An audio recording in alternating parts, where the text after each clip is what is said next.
ও নবী, আমি একদিন আপনার জবানে শুনেছি মসজিদে নববীর মেম্বারে বসে, ও পয়গম্বর, আপনি তো বয়ান করতেছিলেন কোন আল্লাহর বান্দা বান্দি যদি ইশারের নামাজ জামাতে আদায় করে, আবার রাতে ঘুমায়া উঠিয়া ফজরের নামাজ জামাতের সহিত আদায় করে, ওই আল্লাহর বান্দা যদি সারা রাত ঘুমায়াও যায়, ওই আল্লাহর বান্দার আমলনামার মধ্যে সারা রাত নফল নামাজের সওয়াব লিখে দেওয়া হয়। ও নবী, যেদিন থেকে আপনি এই হাদিস আমাদের কাছে বর্ণনা করেছেন, সেদিন থেকে আমি ফজরের নামাজ আর এশার নামাজ জামাতের সহিত আদায় করি।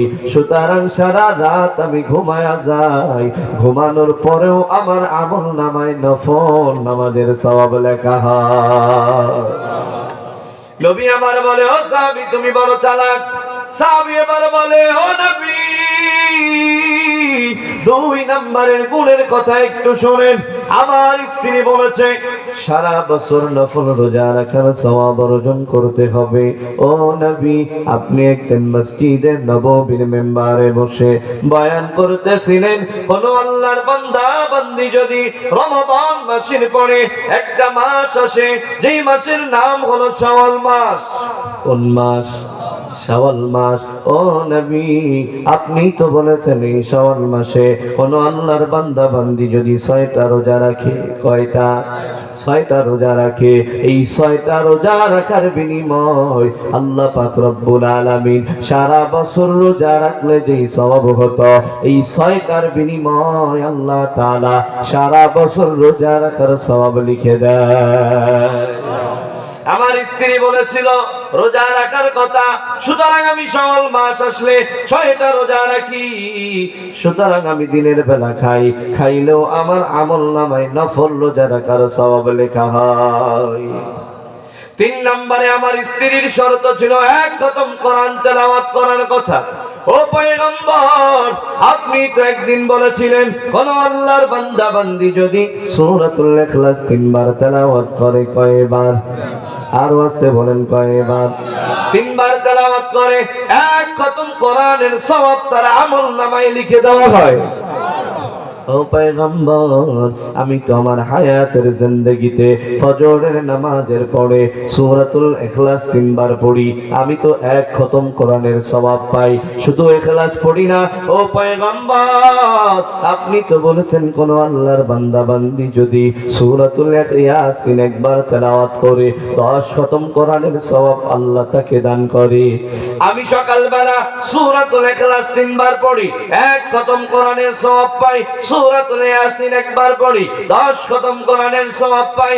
সকালবেলা আমি 11 খতম কোরআনুল কারীমের তেলাওয়াত করলাম, আবার সন্ধ্যাবেলায় আবার 11 খতম কোরআনুল কারীমের তেলাওয়াত করলাম। আমার বিবি বলছে 1 খতম কোরআনের সওয়াব তেলাওয়াতের সওয়াব অর্জন করার কথা, আর আমি সকাল এবং সন্ধ্যা মিলায়া 1 খতম নয়, 2 খতম নয়, 3 খতম নয়, আমি 22 খতম কোরআনের সওয়াব অর্জন করেছি। নবী আমার বলেন, আখলিস দীনাকা ইয়াকফিকাল আমালুল কালিল। ও সাহাবী, তোমার এই অল্প আমল কিয়ামতের ময়দানে নাজাতের ওসিলা হয়ে যাবে।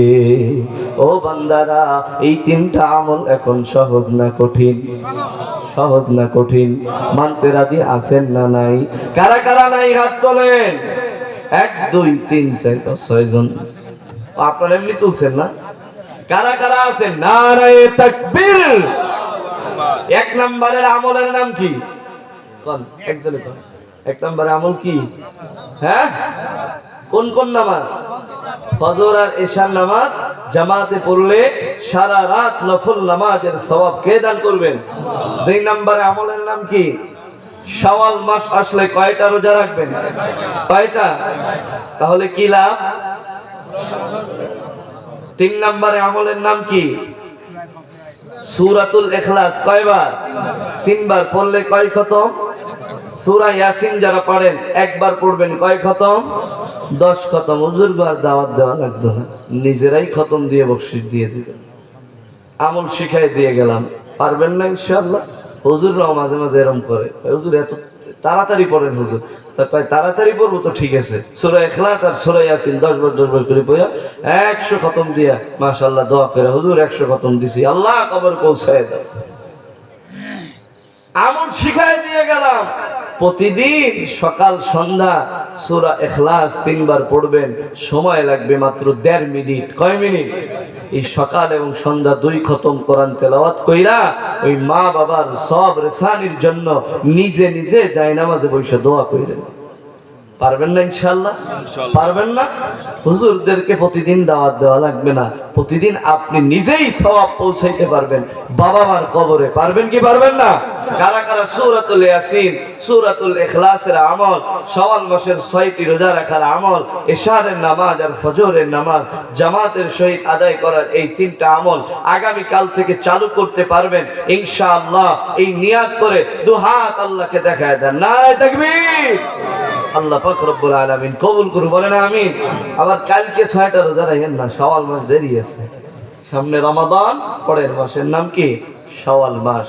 তাহলে বাবারা, ও আমিলুস সালিহাত, নেক কাজ, ভালো কাজ, এটা যদি অল্প হয় আর যদি আল্লাহর জন্য হয়ে থাকে, ওই অল্প আমলের ধারা নাজাতে যাওয়া সম্ভব কি সম্ভব না? এটা গেল 2 নাম্বার। 3 নম্বরে আল্লাহ সূরা আসরের কর্মসূচি বলেন, 3 নাম্বার ওয়াতাওয়াসাউ বিল হক। বান্দা, তুমি যে আজকে মাহফিল থেকে 3টা আমলের কথা শুনলা, এই কথাগুলো বাড়িতে গিয়ে বলবা। এটা হলো সত্যের কথা মানুষের কাছে পৌঁছায় দেওয়া, এটা হলো আল্লাহর দেওয়া আমানত, নবীর রেখে যাওয়া আমানত। এই আমানতের খেয়ানত যারা করবে, নবী আমার বলে তারা আমার উম্মতি না, উম্মতি না। বাল্লিগু আন্নি ওয়ালাউ আয়া, নবী আমার বলেন তোমরা যদি আমার পক্ষ হতে একটি আয়াত শোনো তো অপরের কাছে পৌঁছায় দেওয়া, এটা তোমার উপর আমার নবীর রেখে যাওয়া আমানত। কথা বলেন ঠিক কিনা? তাহলে 3 নম্বরে কর্মসূচির নাম হলো নিজেরা নামাজ পড়বো, অপরদেরকে নামাজের দাওয়াত দিব। পারবো তো ইনশাআল্লাহ? নিজেরা কোরআন পড়বো, নিজেরা আমল করব, ঘরের সন্তানদেরকে, বিবিদেরকে পর্দার কথা বলবো, সুন্নাতের কথা বলবো, সন্তানদেরকে সুন্নাতের উপরে চালানোর চেষ্টা করব, মক্তব মাদ্রাসায় ইলমে ওহী, ইলমে নববীর জ্ঞানে জ্ঞানান্বিত করব। এই কাজ আপনার আমার নবীর দেওয়া আমানত, ঠিক কিনা? 3 নাম্বার। 4 নম্বরে আল্লাহ পাক রব্বুল আলামিন বলেন, বান্দারে ভালো কথা বললে, কোরআনের সহি কথা বললে তোমার উপরে জুলুম আসতে পারে, স্টিম রোলার চালানো হতে পারে, তোমার নামে বিভিন্ন বিবাদ আর শিকায়েত হতে পারে। বান্দা ওয়াতাওয়াসাউ বিস সবর, বান্দা তুমি ধৈর্য ধারণ করবা, আর ধৈর্য ধারণ করার দ্বারা আমি আল্লাহ জানায় দিলাম ইন্নাল্লাহা মা'আস সাবিরিন, আমি না ধৈর্যকারীদের সাথেই থাকি। জোরে কোন সুবহানাল্লাহ। এজন্য 4 নম্বরে ধৈর্য ধারণ করবা। এই 4টা গুণে যারা গুণান্বিত হতে পারবা, এই 4টা গুণ যাদের মধ্যে থাকবে, আল্লাহ বলেন তারা এই মহামারীর থেকে, এই ক্ষতির থেকে মুক্তি পাওয়া যাবা, দুনিয়ায়ও মুক্তি পাবা, কিয়ামতের ময়দানেও তারা মুক্তি পায়া আল্লাহর বানানো জান্নাতের মেহমান হয়ে যাবা। জোরে কোন সুবহানাল্লাহ। সুতরাং এই সূরাতুল আসরের এই 4টি কর্মসূচি আমরা মানতে চাই কি চাই না? নারে তাকবীর। আল্লাহ পাক রব্বুল আলামিন অল্প সময় এলোমেলো গোছানো কথা জবান দিয়ে বললাম, আপনারা শুনলেন, জানি না কতটুকু আমল করতে পারবেন, তবে আমরা আজকে ওয়াদাবদ্ধ হয়ে যাই, আল্লাহ এই হায়াতের জিন্দেগিতে যা শুনলাম এই অনুযায়ী যেন আমল করতে পারি, আমিও যেন পারি, আপনারাও যেন পারেন। আল্লাহ তাআলা আমাদের প্রত্যেককে কবুল করুন, সবাই বলেন আমিন।